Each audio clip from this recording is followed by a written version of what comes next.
A couple of months back at the Moto launch event, there were two devices announced, the Moto G4 and the Moto G4 Plus. Surprisingly, the G4 Plus went on sale instantaneously, while information about the G4 was sparse at best. Fast forward to the present, we have the Moto G4 with us today, and in this video, let's find out if it's worth your attention. But before we do, if this is your first time here or in case you just can't remember, my name's Ash, this is C4E Tech, and you're watching my full review of the Moto G4. Let's get started.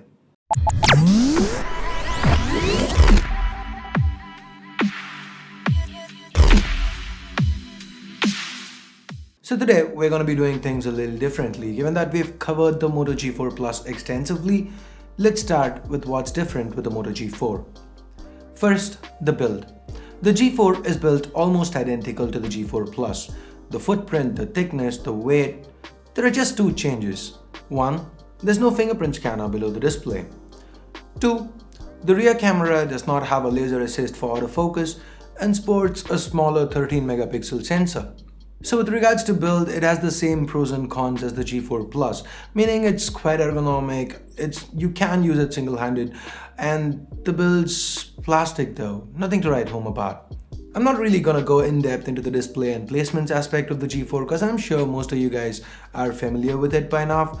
But if not, here's a card to my review of the G4 Plus, do check that out. Anyway, the next change is underneath the hood.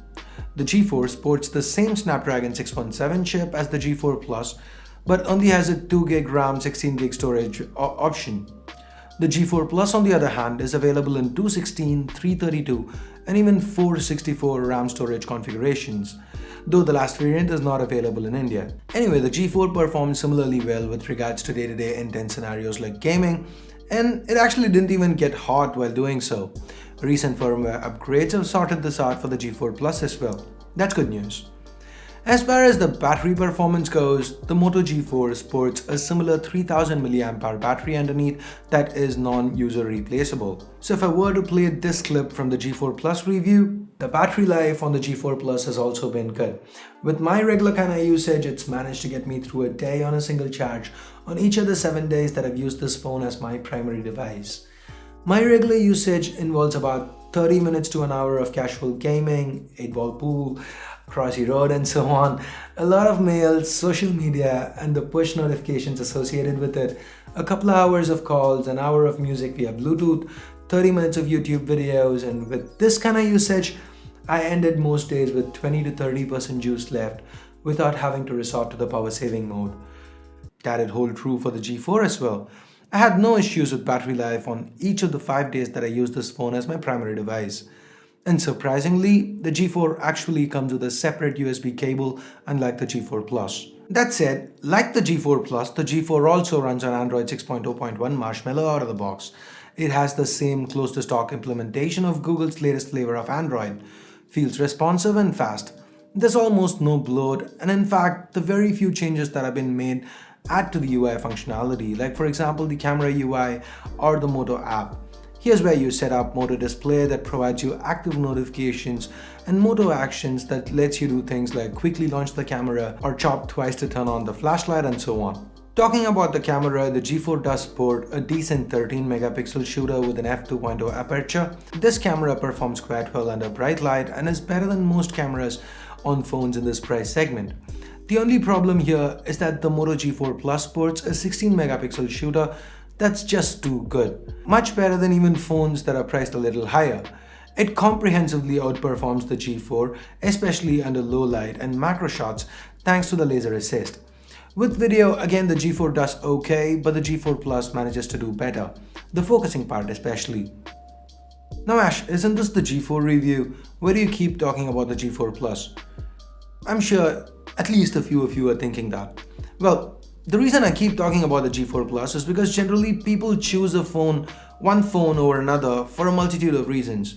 The most common being 1, brand value, 2, the form factor, number 3, specs, user interface, and price. Now the G4 and the G4 Plus are both from Lenovo-owned Moto. So let's strike number 1 off. The form factor, the specs, and the user interface are extremely similar, so number 2, 3, and 4 also don't really count here. So what's left is just the price. The G4 is just 1000 rupees cheaper, and the camera alone here is worth that 1000 rupees in my honest opinion. If you don't care about the camera, then maybe the fingerprint scanner works for you. The G4 just doesn't make sense given that the G4 Plus exists. Now the G4 Plus does have its issues in the form of throttling that occurs with camera usage, but that's something that the G4 also suffers from. But if you really want a moto device in this segment, for any of the above reasons, then the G4 Plus is what you need to be looking at. There's really nothing you save by going with the G4. In fact, I'd highly recommend paying the extra 2500 rupees and going with the G4 Plus with 3 gigs of RAM and 32 gigs of onboard storage. Me personally, I wish Lenovo had gone with a 5-inch display for the G4 or even the original 4.7-inch form factor. That would have made sense, but given that everything's exactly the same, this feels a lot like lazy design from the Lenovo Moto team. Basically, I don't know why the G4 exists. If you have an idea, let me know in the comments below. I'm just confused. Well, given that that's the tagline for the video, I had to find a way to organically incorporate it. Anyway, if you do want to pick a G4 up, don't. I have links to the G4 Plus on the description. Use that, get yourself a G4 Plus, you'll thank me later. So that's it for now. Give this video a thumbs up if you liked it, vote it down if you didn't. And for more videos like this, hit that subscribe button down below if you haven't already. Thanks a lot for watching. Till next time, this is Ash here from C4E Tech, signing off. You guys have a great day. Bye bye now.